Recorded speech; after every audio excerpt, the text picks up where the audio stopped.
অভ্যুত্থানের কনটেক্সটে এখানে বলা আছে বৈষম্য বিরোধী ছাত্র আন্দোলন থেকে একটা গণ অভ্যুত্থান কিভাবে সংগঠিত হলো সেটা একটা সংক্ষিপ্ত ধারাবাহিকতা আছে।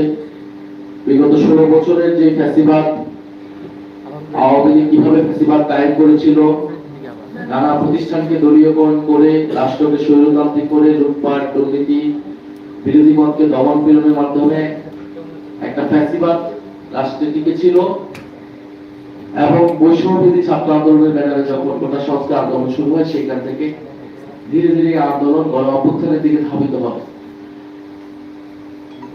এবং গণ অভ্যুত্থানের পরবর্তী সময়ে বৈষম্যবিরোধী ছাত্র আন্দোলন নতুন করে সংগঠিত হয়েছিল। পাশাপাশি আরেকটি উদ্যোগ ছিল জাতীয় নাগরিক কমিটি। এই দুইটি উদ্যোগ পরবর্তীতে যৌথভাবে একটি রাজনৈতিক দল গঠনের ঘোষণা দেয়, যার থেকে তৈরি হয় জাতীয় নাগরিক পার্টি এনসিপি। বৈষম্যবিরোধী ছাত্র আন্দোলন ছিল